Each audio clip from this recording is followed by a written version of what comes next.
வணக்கத்திற்குரிய வாக்காளர் பெருமக்களே, உங்கள் அனைவருக்கும் என்னுடைய அன்பான வணக்கம். இன்று ஆர்கே நகர் பகுதியில் வருகிற 12ஆம் தேதி நடைபெறவிருக்கக்கூடிய சட்டமன்ற இடைத்தேர்தலை ஒட்டி நடைபெற்றுக் கொண்டிருக்கக்கூடிய இந்த மாபெரும் தேர்தல் பிரச்சார பொதுக்கூட்டத்தில் நானும் கலந்து கொண்டு உங்களில் ஒருவனாக இருந்து உங்களிடத்தில் ஆதரவு கேட்கக்கூடிய நிலையில உங்கள் முன்னால் நின்று கொண்டிருக்கிறேன். இந்த பிரச்சார பொதுக்கூட்டத்தில் திரண்டிருக்கக்கூடிய உங்களை, அருமை பெரியோர்களை, தாய்மார்களை, இளைஞர்களை, நண்பர்களை எல்லாம் காணுகிற நேரத்தில் ஒன்றை நான் தெளிவாக எடுத்துச் சொல்ல முடியும். உரையாற்றிய சிலர் குறிப்பிட்டு சொன்னார்கள், நடைபெறவிருக்கக்கூடிய இந்த இடைத்தேர்தல் இதுவரையில தமிழகத்தில் நடந்து முடிந்திருக்கக்கூடிய இடைத்தேர்தலுக்கெல்லாம் ஒரு எடுத்துக்காட்டக்கூடிய வகையில, ஏன் இன்னும் சொல்ல வேண்டும் என்று சொன்னால் தமிழக வரலாற்றையே புரட்டி போடக்கூடிய அளவிற்கு இந்த தேர்தல் அமையவிருக்கிறது. அதற்கு ஆர்கே நகர் தொகுதியில் இருக்கக்கூடிய வாக்காளர்களாக இருக்கக்கூடிய நீங்கள் எல்லாம் தயாராகி விட்டீர்கள் என்று எடுத்துக்காட்டக்கூடிய வகையில் அமைந்திருக்கக்கூடிய கூட்டம்தான் இந்த கூட்டம் என்பதை நான் உணர்கிறேன். இந்த கூட்டத்தில் இருக்கக்கூடிய உங்களை நான் காணுகிறேன். உங்களுடைய எழுச்சியை நான் பார்க்கிறேன். உங்கள் முகத்தில் காணக்கூடிய மலர்ச்சியை நான் உற்று நோக்கிக் கொண்டிருக்கிறேன். உங்களுடைய ஆர்வத்தை, உங்களுடைய ஆரவாரத்தை காணுகிற நேரத்தில் எனக்கு கிடைக்கிற விடையெல்லாம் வருகிற 12ஆம் தேதி நடைபெறவிருக்கக்கூடிய இந்த ஆர்கே நகர் தொகுதியில் நிச்சயமாக, உறுதியாக நம்முடைய உதயசூரியன் உதிக்கத்தான் போகிறான் என்பதற்கு ஒரு அடையாளமாக, ஒரு சாட்சியமாக இந்த கூட்டம் அமைந்திருக்கிறது என்று சொன்னால் நிச்சயம் அது மிகையாகாது. நம்முடைய வேட்பாளர் திராவிட முன்னேற்ற கழகத்தினுடைய வேட்பாளராக அறிவிக்கப்பட்டிருந்தாலும் காங்கிரஸ் பேரியக்கம், இந்து யூனியன் முஸ்லிம் லீக், மனிதநேய மக்கள் கட்சி போன்ற பல்வேறு கூட்டணி கட்சிகள், தோழமை கட்சிகள் துணையோடு நிற்கக்கூடிய ஒரு சிறந்த வேட்பாளர் தலைவர் கலைஞர் அவருடைய வாழ்த்தை பெற்று திராவிட முன்னேற்ற கழகத்தினுடைய அங்கீகாரம் பெற்றிருக்கக்கூடிய வேட்பாளராக நம்முடைய அருமை நண்பர் மருது கணேசன் அவர்கள் இங்கே உங்களிடத்தில் நிறுத்தி வைக்கப்பட்டிருக்கிறார். அவர் என்றைக்கு வேட்பாளராக இந்த தொகுதிகளை அறிவிக்கப்பட்டாரோ அன்றிலிருந்து தொடர்ந்து இந்த நிமிடம் வரையில இந்த தொகுதியில் இருக்கக்கூடிய வாக்காளர்களை, தொழிலாளர்களை, பாட்டாளிகளை, மீனவ தோழர்களை, வியாபார பெருங்குடி மக்களை, இளைஞர்களை, மாணவர்களை, தாய்மார்களை, சகோதரிகளை, இப்படி எல்லா தரப்பு மக்களையும் அவர் சந்தித்து ஆதரவு கேட்கிற நேரத்தில் அவருடைய எளிமையை கண்டு வியந்து நம்முடைய வேட்பாளருக்கு தங்களுடைய அன்பை, அந்த பாசத்தை அவர்கள் வழங்கி வரவேற்பு தந்து கொண்டிருக்கக்கூடிய காட்சிகளை நான் தொடர்ந்து நம்முடைய தோழர்கள் மூலமாக நான் அறிந்து, புரிந்து, பெரிதும் மகிழ்ச்சி அடைந்து கொண்டிருக்கிறேன் என்பதை நான் தொடக்கத்திலே குறிப்பிட விரும்புகிறேன். ஆனால் இன்றைக்கு தமிழகத்தில் சில ஊடகங்கள் இருக்கிறது. மன்னிக்கணும், சில அல்ல, பல ஊடகங்கள் இருக்கிறது. அதேபோல பல பத்திரிகைகள் இருக்கிறது. இங்கே கூட பொன்குமார் பேசுகிற போது குறிப்பிட்டு சொன்னார், உண்மைதான். திராவிட முன்னேற்ற கழகத்தின் சார்பில் நிறுத்தப்பட்டிருக்கக்கூடிய வேட்பாளர் அவர் ஒரு பிரபலமானவராக இல்லை என்று ஒரு செய்தியை தொடர்ந்து பரப்பிக் கொண்டிருக்கிறார்கள். ஒரு பிரபலமான வேட்பாளரை திமுக கழகம் தேர்வு செய்து முன்னணி தலைவர்களில் ஒருவராக இருக்கக்கூடிய ஒருவரை தேர்ந்தெடுத்து வேட்பாளராக கழகம் அறிவித்திருந்தால் அப்பொழுது அதே ஊடகங்கள் பத்திரிகைகள் என்ன சொல்லும் என்று கேட்டால், திமுக எப்போதுமே ரொம்ப பிரபலமானவர்களை தான் தேர்ந்தெடுத்து நிறுத்துகிறார்கள், சாதாரண தொண்டர்களுக்கு வாய்ப்பு தருவதில்லை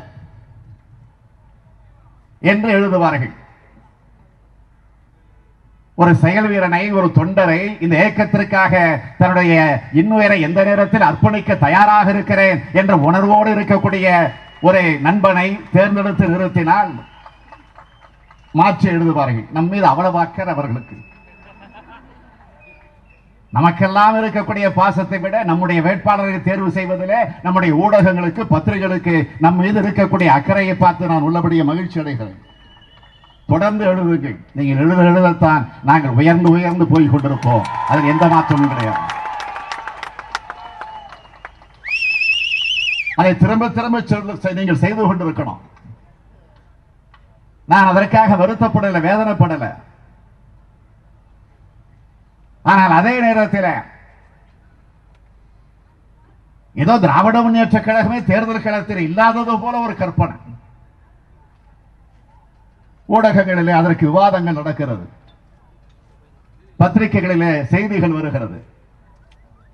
திமுகவே தேர்தல் களத்தில் இல்ல என்ற என்கிற அந்த தோணியில சில செய்திகள். அதில் குறிப்பாக ஏதோ 2 அணிதான் ஏற்கனவே ஒரே அணியாக இருந்தவர்கள். அதிமுக என்ற அந்த கட்சி இன்றைக்கு 2ஆக உடைந்து 2 அணிகளாக பிரிந்து இன்றைக்கு அவர்கள் 2 அணிகளாக களத்தில் நிற்கிறார்கள். நான் தனிப்பட்ட முறையில் யாரையும் வேட்பாளர்களாக இருக்கக்கூடியவர்களை பற்றி விமர்சிக்க விரும்பல, அது தேவையும் இல்லை. அவர்களை பற்றி எல்லாம் பேசி இந்த மேடைக்கு இருக்கக்கூடிய இந்த கண்ணியத்தை குறைத்துக் கொள்வதற்கு நான் தயாராக இல்லை. அது வேறு. இங்கே நாங்கள் இந்த பிரச்சார கூட்டத்தை நடத்துகிறோம். எங்கள் கூட்டணியுடைய தலைவர்கள் எல்லாம் இந்த மேடைகளை அமர்ந்திருக்கிறார்கள். எல்லோரும் இங்கு தங்களுடைய கருத்துக்களை எடுத்து சொல்லி இருக்கிறார்கள். திராவிட முன்னேற்ற கழகம், தேசிய அளவில் இருக்கக்கூடிய காங்கிரஸ் பேர் இயக்கம், அதே போல நம்முடைய இந்திய யூனியன் முஸ்லிம் லீக் கட்சி, மக்கள் மனிதநேய மக்கள் கட்சி, இப்படி பல கட்சிகளோடு, தோழமை கட்சிகளோடு இணைந்து பிணைந்து இன்றைக்கு ஒரு அணியாக, ஒரு கூட்டணியாக, திராவிட முன்னேற்ற கழகத்தினுடைய தலைமையில் அமைந்திருக்கக்கூடிய கூட்டணியாக இந்த அணி அமைந்திருக்கிறது என்று சொன்னால் நான் பெருமையோடு சொல்லுகிறேன், இது மக்கள் அணி. இந்த கூட்டணி மக்கள் அணி. இதை நீங்கள் மறந்துவிடக் கூடாது. அதிமுக 2ஆக பிரிந்து இந்த தேர்தலில் 2 அணிகளாக நிற்கிறது. ஆனால் ஒன்று நீங்கள் மறந்துவிடக் கூடாது. அம்மையார் ஜெயலலிதா அவர்கள் மறைவுக்கு முன்னால், அதே நேரத்தில் மறைந்து சில மாதங்கள் வரையிலே ஓரணியில் இருந்தவர்கள் தான் அவர்கள். 2 அணிகளாக இப்போது பிரிந்திருக்கக்கூடியவர்கள் ஓரணியில் இருந்த போது கோடிக்கணக்கில கொள்ளையடித்தவர்கள், ஊதாரித்தனமாக ஊழல் புரிந்தவர்கள், இந்த நாட்டையே குட்டிச்சுவராக்கி இருக்கக்கூடியவர்கள் இன்றைக்கு 2ஆக பிரிந்து அவர்கள் இருக்கிறார்கள். அது மட்டுமா, ஓர் அணியில் இருந்து முதலமைச்சராக இருந்த அம்மையார் ஜெயலலிதா அவர்களை அப்போலோ மருத்துவமனையிலே படுக்க வைத்து உண்மைகளை மறைத்தார்களே, அவர்கள் இப்பொழுது 2 அணிகளாக இருக்கிறார்கள். ஓர் அணியில் இருந்து அம்மையார் ஜெயலலிதா அவர்களை அப்போலோவிலே 75 நாட்கள் மரணம் படுக்கையில படுக்க வைத்தவர்கள் தான் இப்பொழுது 2 அணிகளாக இருக்கிறார்கள். 4 ஆண்டு காலம் 4 முறை 6 முறை முதலமைச்சராக ஜெயலலிதா பொறுப்பை ஏற்றிருக்கலாம். இடையில 2 முறை நீதிமன்ற வழக்கு தண்டனை வந்த காரணத்தால் பதவி பறிக்கப்பட்டு அதற்கு பிறகு இடைத்தேர்தல் என்று வெற்றி பெற்று வந்தார். அது வேறு 6 முறை. அது ஆனால் முறையாக கணக்கு பார்த்தா 4 முறை தான் பொது தேர்தலை பொறுத்த வரைக்கும். ஆக 4 முறை முதலமைச்சராக இருந்தவர். நம்முடைய மதிப்பிற்குரிய திருநாவுக்கரசு அவர்கள் பேசுகிற போது சொன்னார், ஆட்சியில எவ்வளவோ குறைபாடுகள் முறைகேடுகள் இருந்திருக்கலாம், அது வேறு, ஆனால் மறைந்து விட்டார். எனவே மறைந்த தலைவர்களை விமர்சனம் செய்வது அது மரபல்ல, அது தேவையும் அல்ல. ஆனால் 4 முறை முதலமைச்சராக பொறுப்புக்கு வந்த அம்மையார் ஜெயலலிதா அவர்கள் ஓரளவுக்கு செல்வாக்கோடு தான் இருந்தார். அதில் நாங்கள் மறுக்கல, அதை மறைக்கவும் விரும்பல. ஆக அப்படிப்பட்ட செல்வாக்கோடு இருந்த முதலமைச்சர் அம்மையார் ஜெயலலிதா அவர்கள் சிகிச்சைக்காக வெளிநாட்டிற்கு கூட அழைத்து செல்வதற்கு தடை போட்டார்களே, அதை தடுத்து நிறுத்தியவர்கள் தான் இப்பொழுது 2 அணிகளாக பிரிந்து நிற்கிறார்கள். நீங்கள் மறந்துவிடக்கூடாது. இதுதான் கொடுமை. ஓரணியில் இருந்து மரணத்தினுடைய மர்ம முடிச்சுகளை மறைத்தவர்கள் தான் இப்பொழுது 2 அணிகளாக இந்த தேர்தல் களத்தில் இருக்கிறார்கள். அவர்கள்தான் 2 அணிகளாக 2 அணிகளாக இன்றைக்கு பிரிந்து தெரியும் உங்களுக்கு. ஆக ஃபெரா மாஃபியா அணி ஒரு அணி, நல்லா பதிய வச்சுக்கிங்க மனசுல. ஒரு அணி ஃபெரா மாஃபியா அணி,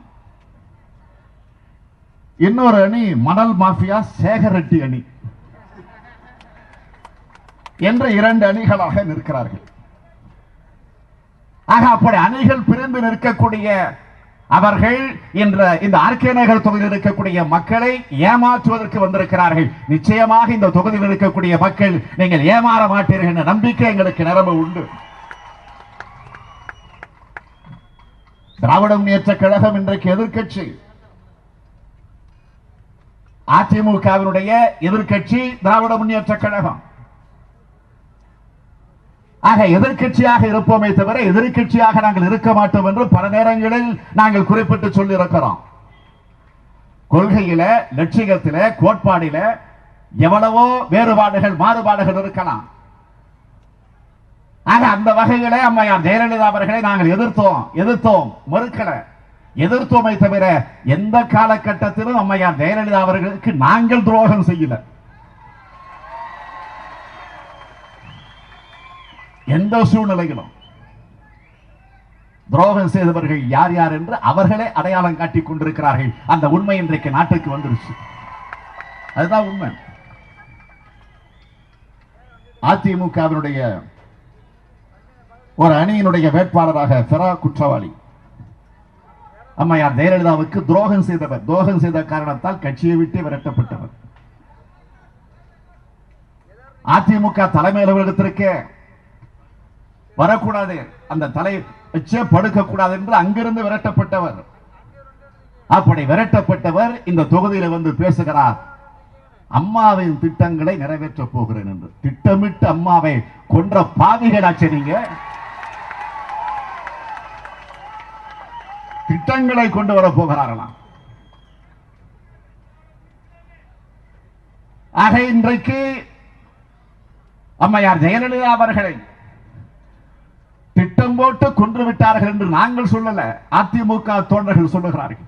முதல்ல அதற்கு இந்த ஃபெரா புகழ் வேட்பாளர் பதில் சொல்லணுமா வேண்டாமா? நான் அதைத்தான் கேட்கிறேன். சரி, அவர்கள் கேட்கிறார்களோ சொல்லுகிறார்களோ அது பற்றி எனக்கு கவலை இல்லை. ஆனால் இந்த உண்மையை நாட்டுக்கு சொல்ல வேண்டும்.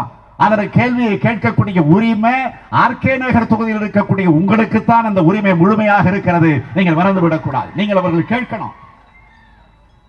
உங்களுக்கு அந்த முழு உரிமை இருக்கிறது. ஏனென்றால் இந்த தொகுதியிலிருந்து 2 முறை சட்டமன்ற உறுப்பினராக அம்மையார் ஜெயலலிதா அவர்கள் இங்கு தேர்ந்தெடுத்து அனுப்பியது மட்டுமல்ல, அதை தொடர்ந்து முதலமைச்சராகவும் உட்கார வைக்கக்கூடிய வாய்ப்பை தந்தவர்கள் இந்த ஆர்கே நகர் தொகுதியில் இருக்கக்கூடிய நீங்கள். மறந்துவிடக் கூடாது. அதனால் கேள்வி கேட்க உங்களுக்கு உரிமை இருக்கிறது. அதே போல இன்னொருவர் ஓ பன்னீர்செல்வம் அவர்கள் மறைந்த அம்மையார் ஜெயலலிதா அவர்களுக்கு உண்மையான விசுவாசி. ஆக அப்படிப்பட்ட அந்த விசுவாசி ஓ பன்னீர்செல்வம் அவர்கள் எங்களை எல்லாம் விட அதிமுகவில உண்மையாக இருக்கக்கூடிய தொண்டர்களுக்கு நன்றாக தெரியும் அவரை பற்றி. சென்ற தேர்தலில் 2016 ஆண்டு நடைபெற்ற சட்டமன்ற தேர்தல் நேரத்தில் அதிமுகவில் இடம் கிடைக்குமா, சீட்டு கிடைக்குமா, வேட்பாளராக நிற்க வாய்ப்பு இருக்கா என்ற பிரச்சனை வந்தப்போ அப்பொழுது இவர் ஓரங்கட்டப்பட்டவர். இந்த ஓ பன்னீர்செல்வம் அவர்கள் நீங்க மறந்திருக்க மாட்டீங்க, பத்திரிகைகளில் தொலைக்காட்சிகள் அந்த செய்திகள் பரவலாக வந்துச்சு. ஏன்னா இந்த சீட்டு கொடுத்து வாங்குறதுல மோசடி, பண மோசடி நடந்திருக்குன்னு கண்டுபிடிச்சு போயஸ் தோட்ட பக்கமே வரக்கூடாது என்று ஓரங்கட்டப்பட்டவர். அதற்கு பிறகு எப்படியோ சமாதானமாகி ஏதோ வந்துட்டு அது வேறு. இதெல்லாம் ஏதோ நான் வாய்க்கு வந்தபடியெல்லாம் பேசுகிறேன்னு நினைச்சிடக்கூடாது. ஆதார் இருக்கு. சிசிபி ஃபைலை தட்டி எடுத்து பார்த்தா ஓபிஎஸ் நிலவெல்லாம் தெரியும். ஏன்னா அந்த பண மோசடி ஈடுபட்டவங்க எல்லாம் ஓ பன்னீர்செல்வத்தினுடைய ஆதரவாளர்கள் பல பேர் கைது செய்யப்பட்டு சிறையில் அடைச்சு வைக்கப்பட்டாங்க. அப்போ அதற்கு பிறகு 2014 ஆட்சிக்கு வந்தாங்க. ஆட்சிக்கு வந்ததற்கு பிறகு இதே ஓ பன்னீர்செல்வத்தில் முதலமைச்சராக இருந்த அம்மையார் ஜெயலலிதா அவர்கள் பொதுப்பணித்துறை அமைச்சர் இலாக்காவை தரலையே. ஏன் தரல? அந்த இலாக்காவை தராமல் வெறும் நிதித்துறை அமைச்சரை மட்டும் அந்த துறையை மாத்திரம் அவரிடத்தில் ஒப்படைத்திருந்தார்கள்.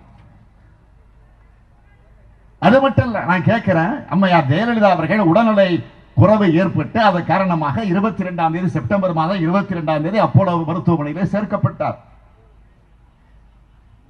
அப்படி சேர்க்கப்பட்டதற்கு பிறகு 24 மணி நேரமும் அந்த மருத்துவமனையிலேயே இருந்தவர் யாருன்னு கேட்டீங்கன்னா ஓ பன்னீர்செல்வம் அவர்கள் தான். தமிழகத்தினுடைய கவர்னர் 2 முறை அப்போலோ மருத்துவமனைக்கு போய் அம்மையார் ஜெயலலிதாவுடைய உடல்நலத்தை விசாரிக்கிறார். அப்பொழுது நிதியமைச்சர் என்பது மட்டுமல்ல, பொறுப்பு முதலமைச்சர் யாருன்னு கேட்டீங்கன்னா ஓ பன்னீர்செல்வம் தான். அது மட்டும் இல்ல, 7/10/2016 என்று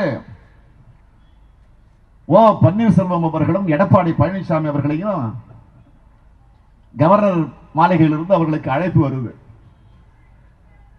அழைப்பு வந்தப்போ 2 பேரும் 2 அமைச்சர்கள் மட்டும் இல்ல, வருமான வரி சிக்கி மாட்டினார, பேரை மறந்திருக்க மாட்டீங்க நீங்க, ராம்மோகன் ராவ் சீஃப் செக்ரட்டரி. ஆக 3 பேரும் சேர்ந்து கவர்னர் மாளிகைக்கு போனாங்களே. அந்த 3 பேரும் கவர்னர் மாளிகைக்கு சென்ற நேரத்தில் அப்போது ஓபிஎஸ் அவர்கள் அம்மையார் ஜெயலலிதா அவர்கள் எப்படி இருக்கிறார் என்று கவர்னரிடத்தில் கேட்டாரா? நான் கேட்கிறேன். நான் வாய் பிடித்ததோ மாங்காய் பிடித்ததோ பேச மாட்டேன். நான் எதையும் ஆதாரத்தோடு தான் பேசுவேன். காரணம், நான் கலைஞருடைய மகன்.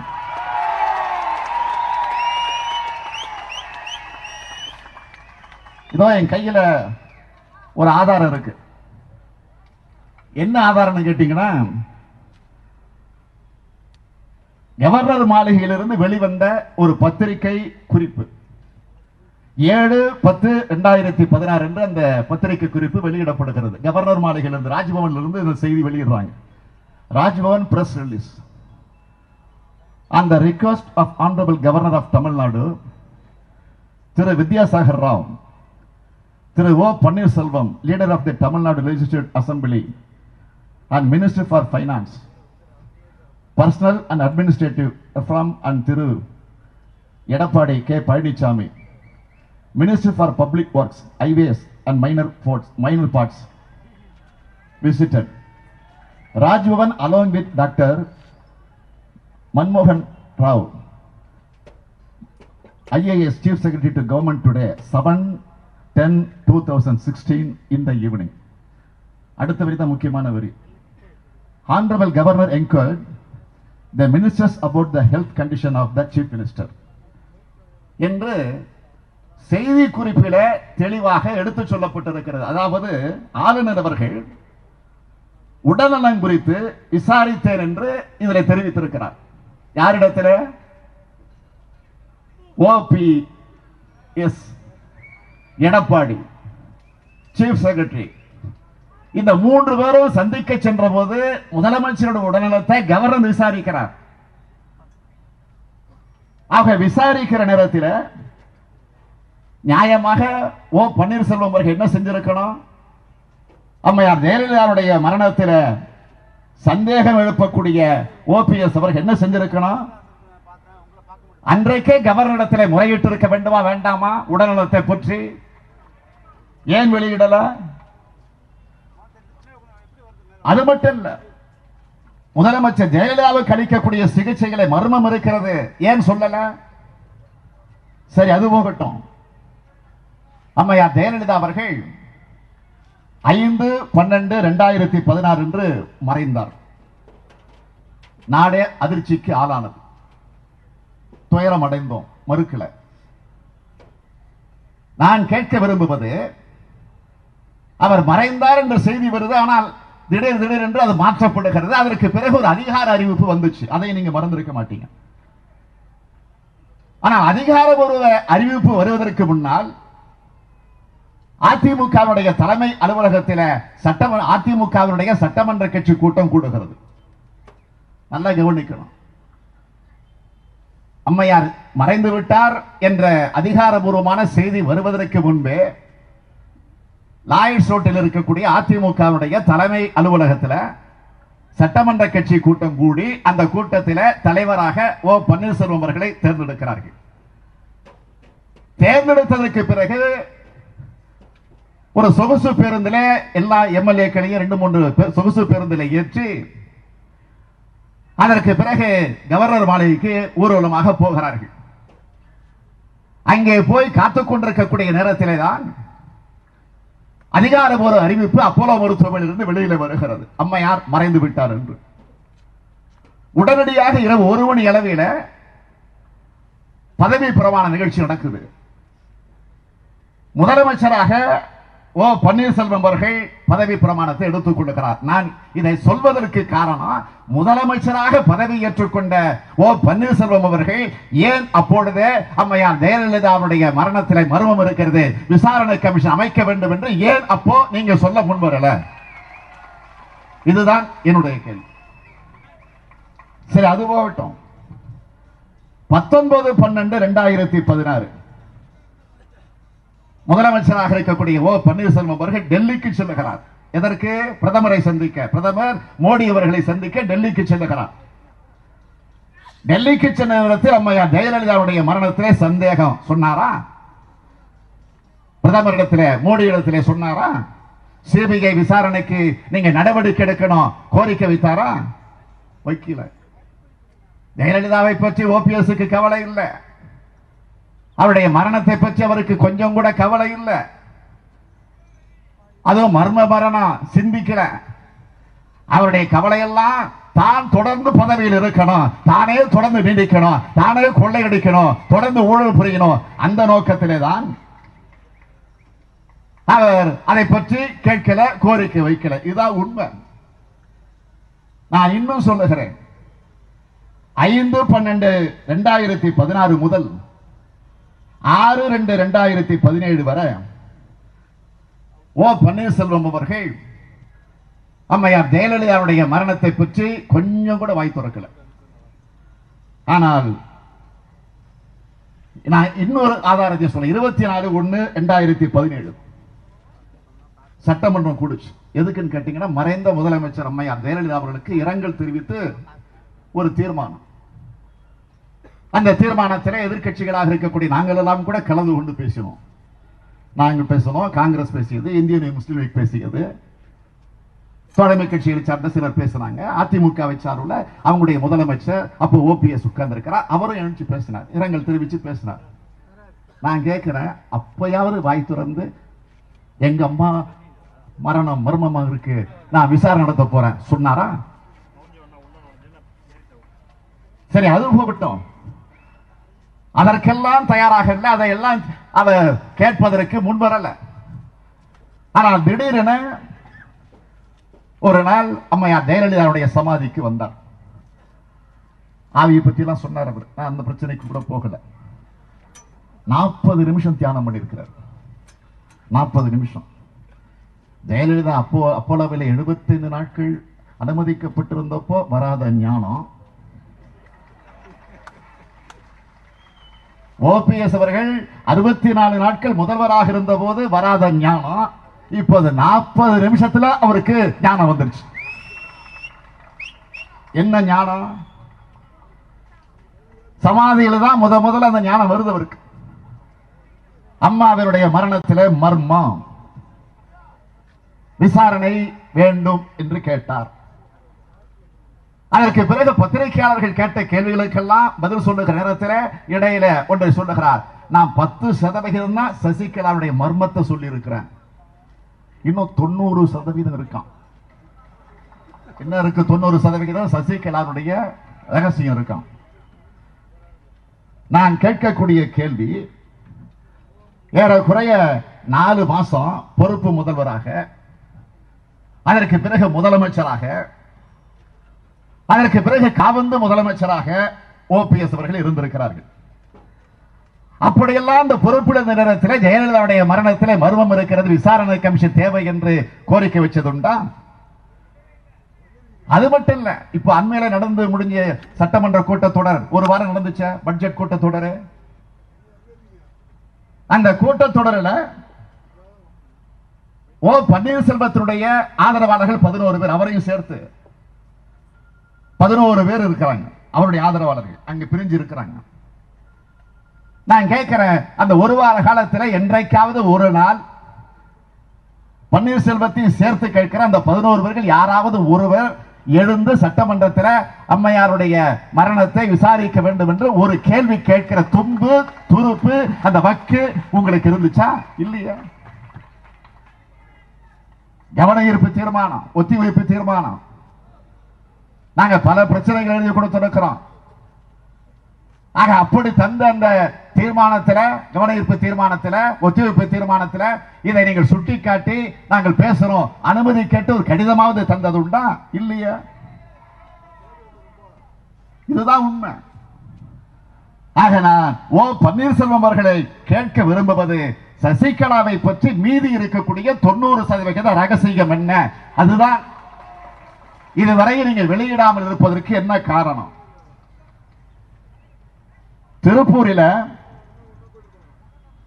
கண்டெய்னர்ல 5000 கோடி ரூபாய் போன கதை. 5000 கோடி ரூபாய் ஓ பன்னீர்செல்வத்துக்கு தெரியுமா தெரியாதா? கரூர் அன்புநாதன் வீட்டில கட்டுக்கட்டாக பணத்தை பறிமுதல் செஞ்சாங்கள, அது ஓ பன்னீர்செல்வத்துக்கு தெரியுமா தெரியாதா? மணல் மாஃபியா சேகர் ரெட்டி நெருங்கிய நண்பர் அவருக்கு. திருப்பதிக்கெல்லாம் ஒன்னா சேர்ந்து மொட்டை அடிக்க போவாங்க.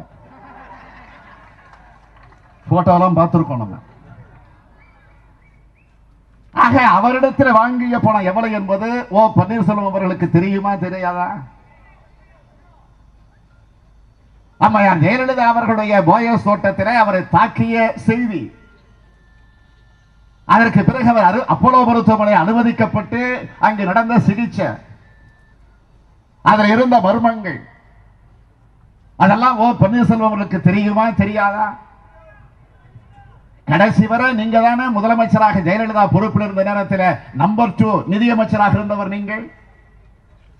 நான் கேட்கிறேன், ஓ பன்னீர்செல்வம் அவர்களை பார்த்து நான் கேட்க விரும்புவது, சசிகலாவினுடைய 90% உண்மைகளை நீங்கள் எங்கே வெளியிடுறீங்களோ வெளியிடலையோ, ஆனா ஆர்கே நகர் தொகுதியில் வந்து நீங்க வெளியிட்டாக வேண்டும். அது முடியுமா? உண்மையிலேயே ஜெயலலிதாவிடத்தில் நீங்கள் விசுவாசியாக இருந்திருப்பீர்கள் என்று சொன்னால் அந்த ரகசியத்தை நீங்க வெளியிடும். ஆக பகிரங்கமாக நான் குற்றம் சொல்லுகிறேன். ஓ பன்னீர்செல்வம் அணியாக இருந்தாலும் சரி, பெரா குற்றவாளி அணியாக இருந்தாலும் சரி, நீங்கள் செய்த துரோகத்திற்கு அதிமுக தோழர்கள் மட்டுமல்ல, பொதுமக்கள் மட்டுமல்ல, இதோ ஆர்கே நகர் தொகுதியில் இருக்கக்கூடிய வாக்காளர்களும் உங்களை மன்னிக்க மாட்டார்கள், உங்களை மறக்கவே மாட்டார்கள் என்பதை நான் எச்சரிக்கையோடு இங்கே தெரிவிக்க விரும்புகிறேன். இன்றைக்கு தமிழகத்தினுடைய நிலை என்ன? குடிநீர் தட்டுப்பாடு தலைவிரித்து ஆடிக்கொண்டிருக்கிறது. கடனாளியாக இருக்கிறோம்.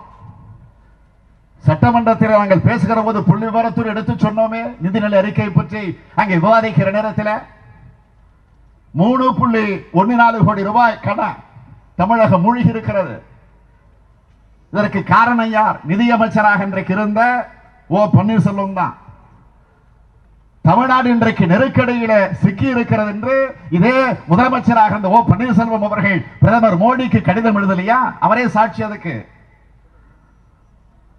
ஜல்லிக்கட்டுக்காக போராடிய மாணவர்கள் மீது தடியடி, இளைஞர்கள் மீது காட்டுமிராண்டித்தனமான தாக்குதல், மாணவர்கள் தாக்கப்பட்டார்கள். அதற்கு காரணம் யார்? இதே ஓ பன்னீர்செல்வம் அவர்கள் தான். இதை நான் தெளிவோடு சொல்வதற்கு காரணம், சட்டமன்றத்திலே முதலமைச்சராக இருந்த ஓ பன்னீர்செல்வம் பதிவு செய்திருக்கிறார். எப்படி என்று கேட்டால், போராடிய இளைஞர்களை, போராடிய மாணவர்களை, போராடிய மாணவியர்களை தேச விரோதிகள், சமூக விரோதிகள் என்று இவரே பதிவு செய்து வைத்திருக்கிறார். சட்டமன்ற நடவடிக்கை குறிப்பில் இடம்பெற்றிருக்கிறது. நான் ஒரே ஒரு கேள்வியை ஓ பன்னீர்செல்வம் அவர்களை பார்த்து கேட்க விரும்புவது, 3 முறை முதலமைச்சர் பொறுப்பு உங்களுக்கு வாய்ப்பு கிடைச்சது. அந்த வாய்ப்பை பயன்படுத்தி இந்த தமிழ்நாட்டு மக்களுக்கு நான் இந்த திட்டத்தை நிறைவேற்றி இருக்கிறேன் என்று உங்களால் பகிரங்கமாக சொல்ல முடியுமா? ஏதாவது ஒரு திட்டம் நீங்கள் சொல்லுங்கள். சொல்லலாம். ஜல்லிக்கட்டை கொண்டு வந்தன. ஜல்லிக்கட்டை கொண்டு வந்தது நீங்கள் அல்ல. ஜல்லிக்கட்டை கொண்டு வருவதற்கு காரணமாக இருந்தவர்கள் போராடிய மாணவர்கள், போராடிய இளைஞர்கள். மறந்துவிடக் கூடாது. இந்த அரசாங்கம் இன்றைக்கு ஸ்தம்பித்து போய் நிற்கிறது. இதற்கு காரணம் ஓ பன்னீர்செல்வம் அவர்கள் தான். நிதி நிலைமை சீர்கட்டு கிடப்பதற்கு காரணம் யார்? நிதியமைச்சராக இருந்த ஓ பன்னீர்செல்வம் அவர்கள் தான். இன்றைக்கு சேகர் ரெட்டி மாஃபியா மணல் சிபிஐ விசாரணையிலே சிக்கி இருக்கிறது தெரியுமா? சில தினங்களுக்கு முன்பு கூட மீண்டும் அவரை கைது செய்து அமலாக்க பிரிவில் கைது செய்து அவர்கள் விசாரித்துக் கொண்டிருக்கிறார்கள். செய்தி பார்த்தோம். கரூர் அன்புநாதன் சேகர் ரெட்டி விவகாரங்களை எல்லாம் தோண்டினால் அதிலே நான் தெளிவோடு சொல்லுகிறேன், அதில் முதல் குற்றவாளியாக இருக்கக்கூடியவர் யார் என்று கேட்டால் இந்த ஓபிஎஸ் தான், இந்த ஓ பன்னீர்செல்வம் அவர்கள் தான். நான் சொல்லல, சிபிஐ அதிகாரிகளே ஆதாரங்களோடு சொல்லிக் கொண்டிருக்கிறார்கள். ஏனென்றால் அன்றைக்கு பொதுப்பணித்துறை அமைச்சர் பொறுப்பில் இருந்தவர் ஓ பன்னீர்செல்வம் அவர்கள். அவருடைய நண்பர் சேகர் ரெட்டிக்கு மணல் குவாரி கான்ட்ராக்ட்ல கையெழுத்து போட்டது ஓ பன்னீர்செல்வம் தான். நான் ஆதாரத்தோட சொல்றேன். சேகர் ரெட்டிக்கு நான் பொதுப்பணித்துறை அமைச்சராக இருந்தப்போ கையெழுத்து போடல என்று ஆதாரத்தோடு நிரூபிக்க ஓ பன்னீர்செல்வம் தயாராக இருக்கிறாரா? முடியாது. ஆகவே ஓ பன்னீர்செல்வமும் டிடிவியும் இணைந்து இன்றைக்கு அம்மையார் ஜெயலலிதா அவர்களுக்கு துரோகம் செய்தவர்கள். ஆனால் உங்களை ஏமாற்றுவதற்காக இந்த ஆர்கே நகர் தொகுதிகளில் வந்து இன்றைக்கு அவர்கள் வேஷம் போட்டுக் கொண்டிருக்கலாம். இந்த துரோகிகளை விரட்டி அடிக்க வேண்டிய பொறுப்பு இந்த ஆர்கே நகர் தொகுதியில் இருக்கக்கூடிய உங்களிடத்திலே தான் ஒப்படைக்கப்பட்டிருக்கிறது என்பதை நீங்கள் மறந்துவிடக் கூடாது. திராவிட முன்னேற்ற கழகத்தினுடைய கூட்டணி வேட்பாளராக இன்றைக்கு நம்முடைய அருமை நண்பர் மருது கணேஷ் அவர்கள் நிறுத்தப்பட்டிருக்கிறார் என்று சொன்னால் அவர் உங்கள் வீட்டு பிள்ளை. உங்களுக்காக ஓடியாடி உழைப்பதற்கு உறுதி எடுத்துக்கொண்டு உங்களிடத்தில் வேட்பாளராக நிறுத்தப்பட்டிருக்கிறார். இன்னும் நான் சொல்லுகிறேன், நான் இதே சென்னை மாநகரத்தினுடைய மேயராக இருந்த போது அவருடைய தாய் எதிரில் அமர்ந்திருக்கிறார் அம்மையார் பார்வதி நாராயணசாமி அவர்கள். நான் வந்து அமர்ந்தவுடன் நம்முடைய மதிப்பிற்குரிய திருநாவுக்கரசரிடத்தில் சொன்னேன், அடையாளம் காட்டினேன். ஆக அவர் ஒரு வட்டத்தினுடைய கவுன்சிலராக, மாநகராட்சி மன்ற உறுப்பினராக இருந்த நேரத்தில் என்னிடத்தில் நம்முடைய தலைவர் கலைஞருடைய, முதல்வராக இருந்த நம்முடைய தலைவர் கலைஞருடைய கரத்தில் விருது பெற்றவர். என்ன விருது என்று கேட்டால், சென்னை மாநகரத்தில் இருக்கக்கூடிய வார்டுகளை சுத்தமாக வைத்திருந்தவர்களில் ஒருவர், குறிப்பிட்டு சொல்லக்கூடிய ஒருவர் என்று பெயர் எடுத்தவர் தான் இதோ எதிரில் அமர்ந்திருக்கக்கூடிய அம்மையார் பார்வதி அவர்கள். அவருடைய திருமகன் இன்றைக்கு மருது கணேசன் உங்களிடத்தில் வேட்பாளராக ஒப்படைக்கப்பட்டிருக்கிறார் என்று சொன்னால், அவரை நீங்கள் எல்லாம் பெருவாரியான வாக்கு வித்தியாசத்தில் வெற்றி பெற வைக்க வேண்டும் என்ற வேண்டுகோளை எடுத்து வைப்பதற்காகத்தான் உங்களை தேடி நாடி வந்திருக்கிறோம். இதே சென்னை மாநகரத்தில் நான் மேயராக இருந்திருக்கிறேன். என்னை தொடர்ந்து மா சுப்பிரமணியம் மேயராக இருந்திருக்கிறார். நாங்கள் எல்லாம் மேயராக இருந்த போது திராவிட முன்னேற்ற கழக ஆட்சி நடைபெற்ற நேரத்தில் ஆட்சி என்ற அந்த அதிகாரத்தை பயன்படுத்தி எத்தனையோ திட்டங்களை, எத்தனையோ பணிகளை நிறைவேற்றி இருக்கிறோம். இதே மெட்ரோ ரயில் திட்டம், வடசென்னை பகுதிக்கு விரிவாக்கம், இந்த பணியை நிறைவேற்றியவர்கள் நாங்கள் என்கிற அந்த உரிமையோடு உங்களிடத்தில் வாக்கு கேட்க வந்திருக்கிறோம். வடசென்னை பகுதியில் இருக்கக்கூடிய மக்கள் குடிநீர் தட்டுப்பாடு வரக்கூடாது, தட்டுப்பாடு வந்தால் அதை ஓரளவுக்கு சமாளிக்க வேண்டும் என்பதற்காக கடல் நீரை குடிநீராக்கக்கூடிய திட்டம் மீஞ்சூரில் உருவாக்கி தந்தோமே, அதுவும் கலைஞருடைய ஆட்சி காலத்தில் நாங்கள் மேயர்களாக இருந்த நேரத்தில் தான் அது கொண்டு வரப்பட்டது. எனவே நான் மீண்டும் உங்களுக்கு நினைவுபடுத்துகிறேன், தமிழக மக்களுக்கும் குறிப்பாக இந்த ஆர்கே நகர் தொகுதியில் இருக்கக்கூடிய மக்களுக்கும் துரோகம் செய்திருக்கக்கூடிய பெரா அணியையும் மணல் மாஃபியா அணியையும் விரட்டி அடிக்க வேண்டும். குற்றவாளியின் பினாமி ஆட்சிக்கு முடிவு கட்ட நீங்கள் எல்லாம் உதயசூரியனுக்கு மருது கணேசன் அவர்களை வெற்றி பெற வைக்கக்கூடிய வகையில் ஆதரவு தந்திட வேண்டும். ஆர்கே நகர் தேர்தல் முடிவு என்பது இந்த நாசகார ஆட்சிக்கு ஆல் அவுட் கொடுக்கக்கூடிய வகையிலே உங்கள் முடிவு இருக்க வேண்டும் என்று நான் உங்களை எல்லாம் கேட்கிறேன். ஏதோ கூட்டணி கட்சியின் சார்பில் மட்டுமல்ல, இன்றைக்கு எங்களை வழிநடத்தி கொண்டிருக்கக்கூடிய நம்முடைய தலைவர் கலைஞர் அவர்களின் சார்பில் உங்கள் பாத மலர்களை எல்லாம் தொட்டு பணியோடு கேட்கிறேன், உதயசூரியனுக்கு ஆதரவு தாருங்கள். நம்முடைய மருது கணேசன் அவர்களை பெருவாரியான வாக்கு வித்தியாசத்தில் வெற்றி பெற வையுங்கள், வெற்றி பெற வையுங்கள் என்று உங்கள் அன்போடு கேட்டு வாய்ப்புக்கு நன்றி சொல்லி விடைபெறுகிறேன். நன்றி, வணக்கம்.